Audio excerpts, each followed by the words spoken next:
जिंदगी उतनी आसान नहीं होती जितनी दिखती है। हम सब अपने सर्वाइवल के लिए जद्दोजहद कर रहे हैं। हर किसी की अपनी कहानी होती है, कभी दुख की, कभी सुख की। और ये चल बैठ। पकड़ो उसको, पकड़ो। पकड़ो उसे, पकड़ो।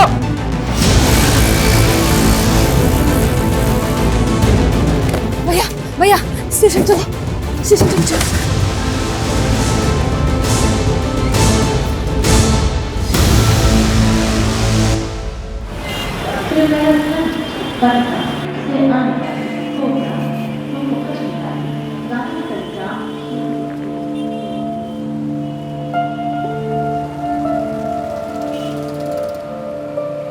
ये लड़की कब से खड़ी है तू? कहाँ से आई है तू? पटना से आए हम। इतनी दूर से अकेले आ गई तू? तो यहाँ क्यों खड़ी है? जाना कहाँ है? पूरी भी वहाँ हमारी बुआ रहती है, वो मैं लेने आई थी। बुआ अभी तक आई नहीं क्या तेरी? नहीं नंबर है उनका? नहीं। इधर आ। पता मालूम है तुझे? अरे तो कैसी बुआ है तेरी? मालूम है कितनी रात हो गई है? ये जगह तेरे लिए सही नहीं है। मेरी खोली पास में ही है, चल आ जा, खाना वाना खा लेना। लेकिन वो आ गई तो? वो जो सुबह से नहीं है, तुझे क्या लगता है इतनी रात को आएगी? तुझे चलना है तो चल, वरना तेरी मर्जी। अरे रुकिए, मैं भी आ रही हूँ। आप हमें सुबह में बोरीवली ले जाओगे ना? अरे तेरी बुआ का नंबर और पता तो है नहीं तेरे पास। अरे तेरे घर वालों ने भेज कैसे दिया तुझे अकेले? चल मैं देखती हूँ कि तेरे लिए क्या कर सकती हूँ। आजा। तू कब आया बे? क्यों, अपने खुद के घर में आ नहीं सकता मैं? हाँ?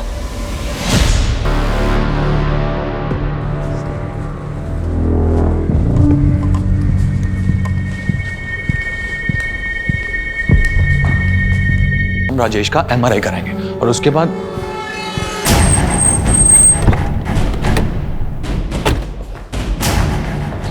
Yes doctor. सर, एक बच्ची को पता नहीं कौन इंजर्ड हालत में यहाँ पर छोड़कर चला गया है। मैंने उसका इलाज शुरू कर दिया है, पर बच्ची को इंजरीज काफी ज्यादा हैं सर। पता नहीं, मतलब कोई तो छोड़ के गया होगा। हमें CCTV फुटेज चेक करनी है। सर, यही बच्ची थी वो। कोई गार्डियन तो नजर नहीं आ रहा। एक बच्चा एक छोटी बच्ची को जख्मी हालत में हॉस्पिटल छोड़कर चला गया। पता करो क्या इस बच्ची की कहीं कोई मिसिंग कंप्लेंट फाइल हुई है, और ये भी पता करो ये लड़का कौन है।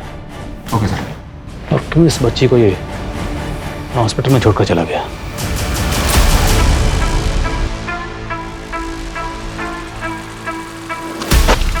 एक चोर चोर।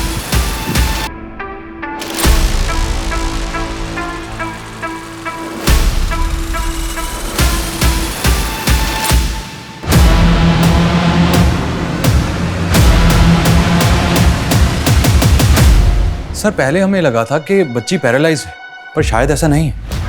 अब कहना क्या चाहते हैं? सर, बच्ची सीवियर फिजिकल वायलेंस का शिकार हुई है। जिसने इस मासूम को इतनी बेरहमी से मारा है उस लड़के से जरूर कनेक्टेड होगा। लड़के को क्लीड? नो सर, अभी तक तो कुछ नहीं।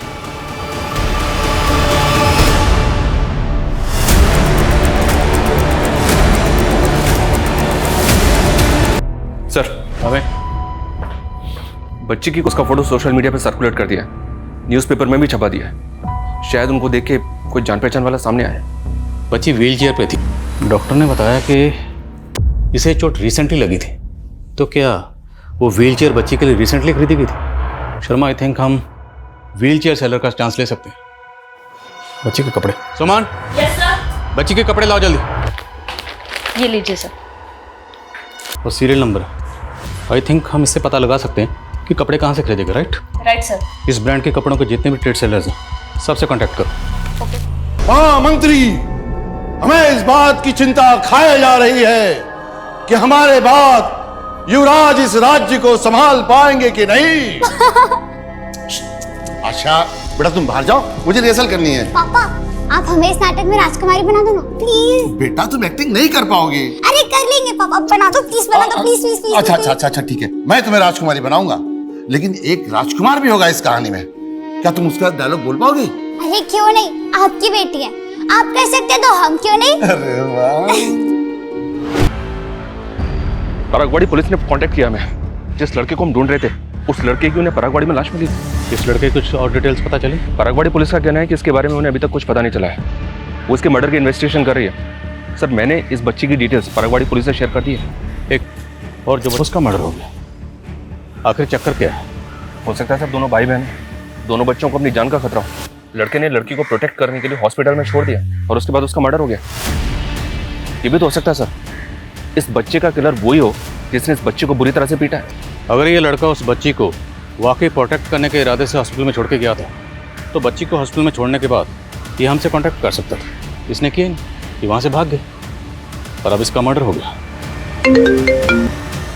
हाँ समझ सर, उस केजे जॉन ब्रांड के होलसेल ट्रेडर से मिली।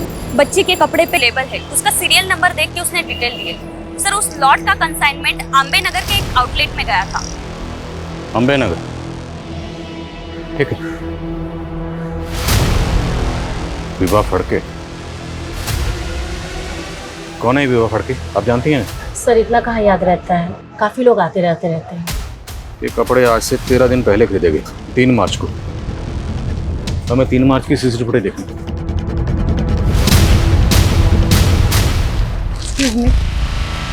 मुझे अपने बच्चों के लिए कपड़े चाहिए थे। मेरे बेटी की उम्र 14 साल है और बेटी की 10 साल है। सो आप उनके हिसाब से कपड़े दिखा दीजिए। तो दोनों बच्चे इस औरत के हो सकते हैं? ये फुटेज हमें दीजिए। Okay sir.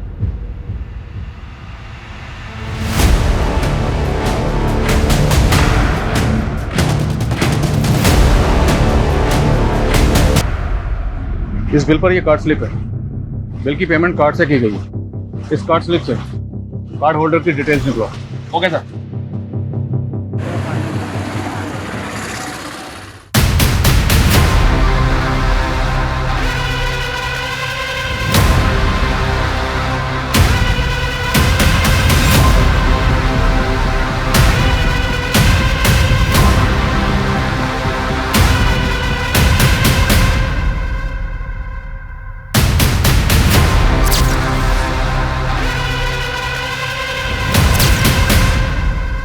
अरे अब बस भी करो।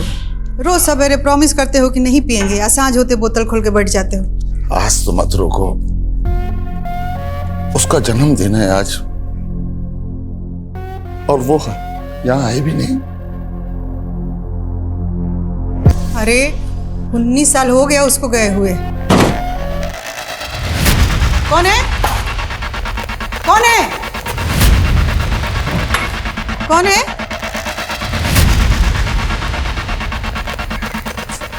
लगता है कुत्ता आया होगा। कुत्ता से बहुते बढ़ गया है।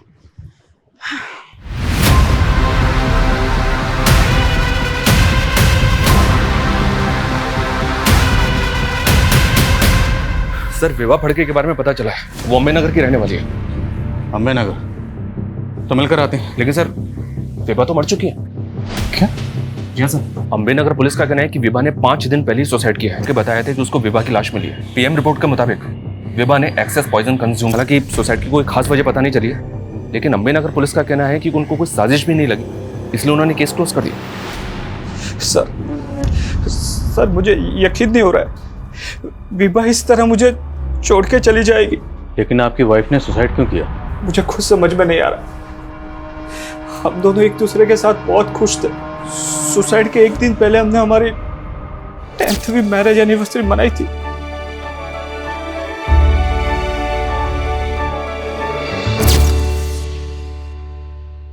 आपके बच्चे कहाँ? बच्चे? सर हमारे कोई बच्चे नहीं है। लेकिन कुछ दिन पहले आपकी बीवी विभा ने एक गारमेंट शॉप से 2 बच्चों के कपड़े खरीदे। मेरे बेटे की उम्र 14 साल है और बेटी की 10 साल है। सो आप उनके हिसाब से कपड़े दिखा दीजिए। ये हैं वो बच्चे? नहीं सर, मैं नहीं जानता। देखिए बात को समझने की कोशिश कीजिए। इसमें जो लड़का है इसका, ये जो बच्ची है, इसे बुरी तरह से टॉर्चर किया गया। इतना टॉर्चर कि हॉस्पिटल आपकी बीवी ने इन दोनों के लिए कपड़े खरीदे, अब उसने खुदकुशी कर ली। क्या छुपा रहे हैं आप? मैं कुछ नहीं छुपा रहा हूँ, हमारा कोई बच्चा नहीं है।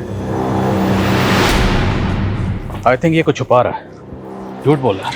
लेकिन सर आस पड़ोस में इंक्वायरी की, इन दोनों के वाकई में बच्चे नहीं हैं। अगर इनका कोई बच्चा नहीं है तो फिर इसकी बीवी विभा ने बच्चों के कपड़े क्यों खरीदे? जो बच्ची हॉस्पिटल में एडमिट है उसने वही कपड़े पहने हुए थे जो विभा ने खरीदे थे। आई थिंक इन दोनों बच्चों का विभा से कोई ना कोई कनेक्शन ज़रूर है। बच्ची की हालत अब कैसी? वो अभी बात करने की हालत में नहीं है। तो एक काम करते हैं, अम्बे नगर पुलिस स्टेशन चलते हैं, उनसे बात करते हैं जो विभा सुसाइड केस को हैंडल कर रही है। Okay sir.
बैठिए।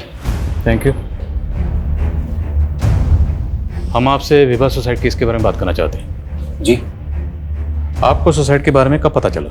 5 दिन पहले विभा के पति के कॉल आने के बाद में हम शाम तकरीबन 4 बजे उनके घर पहुंच गए थे। क्या विभा किसी एनजीओ से भी जुड़ी हुई थी? क्योंकि उसने 2 छोटे बच्चों के कपड़े खरीदे थे, या फिर उसके रिश्तेदार के बच्चे हैं? ऐसा तो कुछ मालूम नहीं चला। देखिए, आपने भले इस केस को सुसाइड केस मानकर बंद कर दिया, पर हमें लगता है there is something more in this case. क्योंकि विभा ने जिन 2 छोटे बच्चों के लिए कपड़े खरीदे थे उनमें लड़के और वो जो लड़की थी वो बुरी तरह से जख्मी हालत में हॉस्पिटल में, और अब विभा ने सुसाइड कर लिया। तो आई थिंक विभा का इन दोनों बच्चों से कोई ना कोई कनेक्शन ज़रूर है, और ये भी मुमकिन है कि विभा की खुदकुशी के पीछे कोई ऐसा राज है जो सामने आना बाकी है। लेकिन विभा की मौत जहर खाने से ही हुई है। पर फिर भी हम इस केस को एक बार रीलुक करना चाहेंगे, इसलिए आप विभा केस फाइल और विभा से जुड़ी जितनी भी चीज़ें वो हमें हैंड ओवर कर दीजिए। ओके जी। साबले। जी सर। ये विभा केस से जुड़ी सारी डिटेल्स इनको दे दो, मोबाइल और लैपटॉप भी। Okay sir.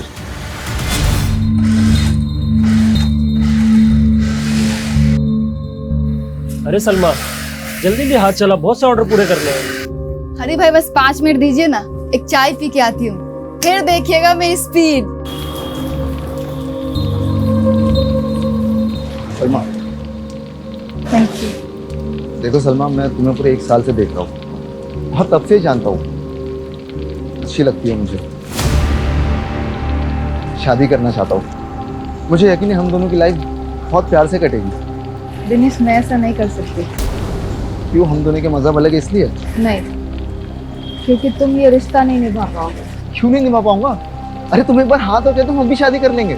शादी करना चाहती हो ना, लेकिन मेरी एक शर्त है। कैसी शर्त? सर, विभा के फोन का डेटा रिट्रीव हुआ तो उसमें ये वीडियो मिला है। कौन है ये? अभिमन्यु, विभा और जतिन का नेबर और दोस्त भी। देख, सीधा सवाल पूछूंगा, सीधा जवाब देना। अगर उल्टा जवाब दिया तो फिर उल्टे तरीके से पूछेंगे। सर, हम राजपूत हैं और राजपूत कभी झूठ नहीं बोलते हैं। तो अच्छी बात है। शर्मा,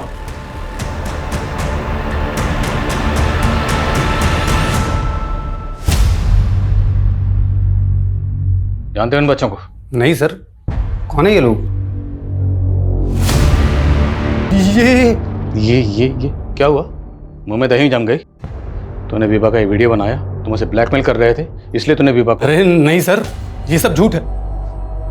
हाँ, ये सच है कि हमारा और विभा का अफेयर चल रहा था और ये वीडियो दिखाकर उसे कोई ब्लैकमेल कर रहा था। कौन है वो? पता नहीं, अभी तक तो कोई डिमांड नहीं रखी उसने। देखो, उसको जितने भी पैसे चाहिए ना वो हम तुम्हें देंगे, लेकिन ये बात गलती से ही मेरी पत्नी को पता नहीं चलना चाहिए।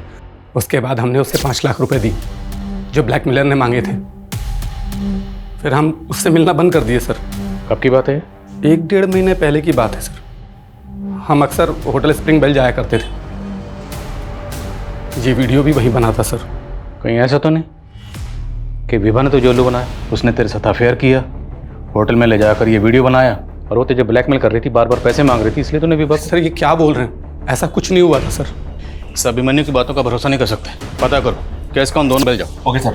सर ऐसा भी तो हो सकता है कि विभा हानि ट्रैपिंग करती हो और जतिन इसके बारे में सब कुछ जानता हो। सर मुझे विभा के अफेयर के बारे में कुछ मालूम नहीं था। अभिमन्यु का कहना है कि कोई विभा को वीडियो दिखाकर ब्लैकमेल कर रहा था। कौन हो सकता है ब्लैकमेलर? सर मुझे विभा ने इस बारे में कुछ नहीं बताया। सर मुझे अभिमन्यु पर शक है, वो कुछ छुपा रहा है।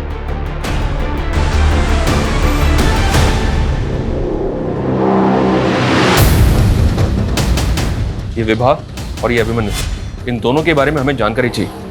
ये दोनों अक्सर इसी होटल में आते थे। सॉरी सर, यहाँ तो कितने लोग आते हैं, हम सबके बारे में नहीं जानते। इस होटल में इन दोनों का ये वीडियो बना है। चल गया इस होटल में कस्टमर्स के वीडियो बना के उनको ब्लैकमेल करते हैं आप लोग? नो सर, ऐसा कुछ नहीं है। वो तो पता चल जाएगा। इस होटल का एक एक कमरा अच्छी तरह से चेक करो। देखो यहाँ पे कहाँ पे हिडन कैमरा लगा हुआ है।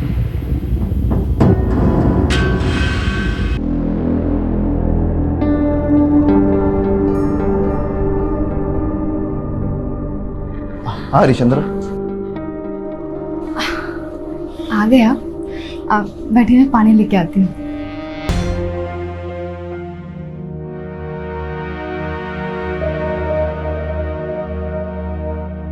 अरे कटरीना, तू इतने सालों बाद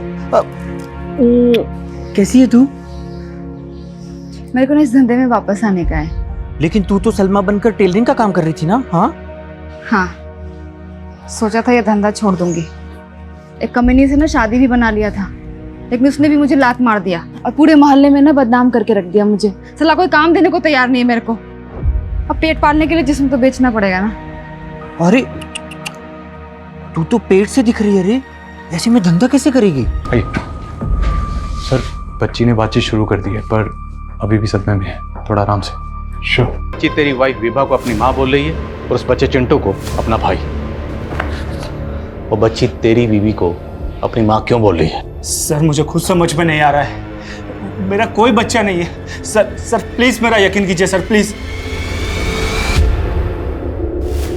पीएम रिपोर्ट के हिसाब से भी विभा कभी मां नहीं बनी थी, तो इसका मतलब सर ये तो कंफर्म है कि विभा का कोई बायोलॉजिकल बच्चा तो हो ही नहीं सकता। तो वो बच्ची विभा को अपनी माँ क्यों बोल रही है? सर, उस लड़के चिंटू के बारे में मुक्ता पार्क पुलिस से एक इन्फॉर्मेशन मिली है। 20 दिन पहले वो लड़का गेटवे ऑफ इंडिया से एक टूरिस्ट का पर्स छीन के भागते हुए पकड़ा गया। पहनावे से तो अच्छे घर का लग रहा था, इंग्लिश भी अच्छी बोल रहा था और इसकी माँ का फोन नंबर भी से याद था। मैंने उसकी माँ को फोन करके बुलाया था। मम्मी, आप इसकी माँ हैं? जी सर। सर एक्चुअली मेरे बच्चे को थोड़ी मेंटली प्रॉब्लम है, उसको चोरी करने की बीमारी है। सर फिर उसकी माँ के कहने पे मैंने उसे छोड़ दिया। छोटा था सर, एक्शन लेते तो उसका भविष्य खराब हो जाता। शर्मा, कि यही थी उसकी माँ? हाँ सर, यही उसकी माँ थी। सर और एक बात, लड़के को छोड़ने के बाद एरिया में इसी तरह की लूटपाट की और घटनाएं घटी थी जिसमें बच्चे शामिल थे। और वो बच्चे कौन थे? काफ़ी सारे टूरिस्ट की यही कंप्लेंट थी कि उनका सामान किसी बच्चे ने चुराया था, लेकिन उन बच्चों के बारे में हमें कुछ नहीं पता।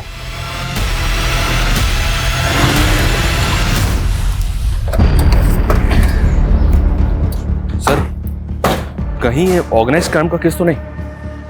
मुमकिन है शर्मा, क्योंकि इस तरह के बहुत से रैकेट्स हैं जो बच्चों से जुर्म करवाते हैं। जैसे वो दिल्ली में एक रैकेट था जो शादी में बच्चों से चोरी करवाता था। कहीं विभा भी इस तरह के किसी रैकेट से जुड़ी तो नहीं थी?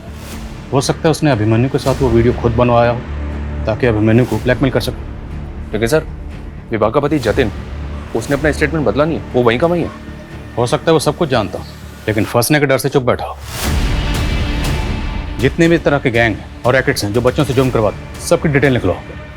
अगर हम ये मान लें कि विभा चिंटू से चोरी करवाती तो सवाल ये है कि क्या पिंकी भी उनकी इस क्राइम में इन्वॉल्व थी?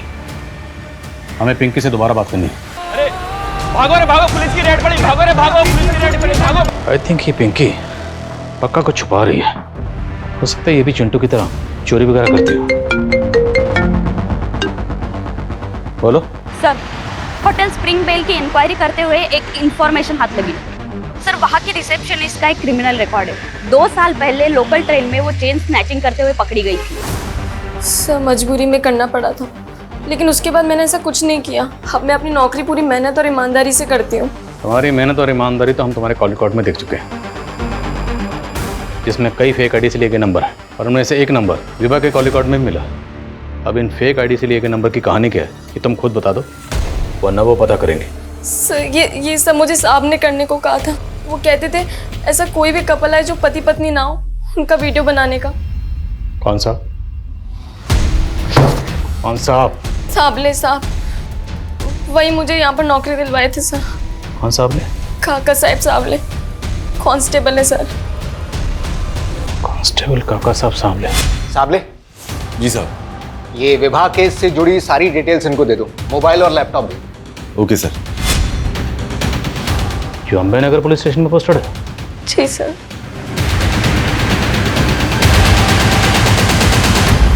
अंकित जी। ये कांस्टेबल सावले कहाँ? साबले, उसको लेकर तो हम लोग भी परेशान हैं। उसने कल से रिपोर्ट नहीं किया और उसका फोन भी बंद आ रहा है। फोन बंद है? जी। Excuse me sir. हेलो। क्या? ठीक है, हम आते हैं। सर, साबले का मर्डर हो गया। छोड़ो मेरे को जाना है, मेरे को बहुत जरूरी काम है। छोड़ो मेरे को, मेरे पेटी छोड़ो मेरे को। छोड़ो इसे। कहाँ जाना तुझे? चुपचाप बैठ और जो पूछ रहे हैं उसका जवाब दे। कांस्टेबल सावले को क्यों मारा तूने? और जेब कतरों के रैकेट के बारे में क्या जानती है? विवाह फड़के और बच्चा जिसका मर्डर हुआ, चिंटू। सीधे सीधे जवाब दे। जवाब तुम लोग दो मेरे को। साबले क्यों मेरी जिंदगी बर्बाद किया? तुम सारे पुलिस वालों ने एक जैसे हो, एक जैसे। ए, अपनी हद में रह। काय का हद में? हाँ, एक से मरने वाली है मैं। तुम सारे पापियों को ना मार के मरूंगी मैं। बोला ना, ड्रामा बंद। जो पूछ रहे हैं उसका सीधा सीधा जवाब बोल। कांस्टेबल सावले को क्यों मारा है? मैंने किसी को नहीं मारा है, मैं तो खुद सहती आ रही हूँ। सब कुछ सहा मैंने। 11 साल की उम्र में मेरे साथ धोखा हुआ, लेकिन फिर भी सब कुछ सहते हुए मुझे जीना पड़ा। हम जानते हैं ना कि तुम ना बहुत ही बहादुर लड़की हो। हम जो कहेंगे वो तुम समझ जाओगे। हाँ मौसी। देखो, तुम्हारी माँ को गुजरे 2 साल हो गया ना, और तुम्हारे पापा हमसे ये लिए शादी किए कि हम तुम्हारा देखभाल कर सकें। बाकी देखो, फिर भी कितना उदास रहते हैं ना। हाँ, ऐसा क्यों मौसी? देखो बेटा, अगर तुम चाहती हो कि तुम्हारे पापा हमेशा खुश रहें, तो तुम ना कुछ दिन के लिए बम्बई चली जाओ अपनी फुआ के पास। तुम्हारे पापा को हम कुछ नहीं बताएंगे। अच्छा, तुम्हारे पापा तुम्हारी माँ का मौत भुला जाएंगे तो हम तुमको वापस बुला लेंगे। लेकिन ये ना करती थी मैं। लेकिन एक दिन हीरा की मदद से मैं भाग गई, अपना नाम बदला साहब, सिलाई करके एक नई जिंदगी शुरू करने की कोशिश की। शादी करना चाहता हूँ। मैंने पिंकी को जन्म दिया। वो बच्ची पिंकी तुम्हारी बेटी है? हाँ साहब, लेकिन पता नहीं क्यों वो बदनसीब इस मनहूस दुनिया में ठोकरें खाने के लिए आ गई। लेकिन साहब, उसको कोई तकलीफ ना हो ना। 10 साल तक मैं अपना जिस्म बेची उसको पाल रही थी साहब, लेकिन नहीं, 10 साल बाद वो साबले फिर से टकराया मुझसे। उस दिन साबले ने मुझे धंधे वालियों के साथ रेड में पकड़ा था। उसने मुझे रेड से तो बचा लिया साहब, लेकिन उसने मेरी जिंदगी पहले से भी ज्यादा नर्क बना दी। वो बहुत गलत धंधे करता था साहब। वो बच्चे चुराने वाला गैंग, उससे भी वो मोटी रकम लेता था साहब। जब मैंने पिंकी का फोटो अखबार में देखा कि वो हॉस्पिटल में है, तब साहब मैंने ठान लिया कि अब मैं साबले को नहीं छोड़ूंगी। मैं आप लोगों के सामने उसको जलता हुआ देखना चाहती थी, ताकि आप लोगों को ये बता सकूं कि वो कभी ना क्या क्या किया मेरे साथ। चल बैठ। हमारी एक बेटी है पिंकी, अब उसको अपना लेंगे ना पापा? बेटा, बहुत प्यार देंगे उसको। सर, आशा ने पटना में सरेंडर किया। बेटा, ये ना तुम्हारे नाना है, अब ना तुम्हें इन्हीं के साथ रहना है, ठीक है? नहीं हाँ। नहीं मम्मा, नहीं नहीं। सर, ये साबले तो बच्चों से चोरी करवाने वाले रैकेट से भी जुड़ा था, और इस रैकेट को असलम नाम का एक आदमी चलाता है। ये असलम है, इसका साबले को पूरा सपोर्ट था। मालवानी पुलिस ने खबरियों की टिप पे इसको अरेस्ट किया। इसी असलम ने साबले के कहने पे चिंटू ने पिंकी की जान बचाने के लिए उसको हॉस्पिटल पहुंचा दिया था। और ये सावले विभा को भी ब्लैकमेल करके उसे ज़बरदस्ती अपने रैकेट के बच्चों की फेक माँ बना के पेश कर रहा था। और उस वीडियो के डर की वजह से विभा कभी पुलिस के पास जाने की हिम्मत कर ही नहीं पाई और ना चाहते हुए भी सावले के इस जुर्म में शामिल हो गई। और शायद वो कहीं ना कहीं ये जानती थी कि वो जो कर रही है गलत कर रही है, बहुत गलत कर रही है। उसके दिल पे बोझ होगा और यही बोझ काश सावले के गुनाह पहले उजागर हो जाते तो आशा और उसके साथ साथ कई मासूम जिंदगियों को जुर्म की इस दलदल में धंसने से बचाया जा सकता था।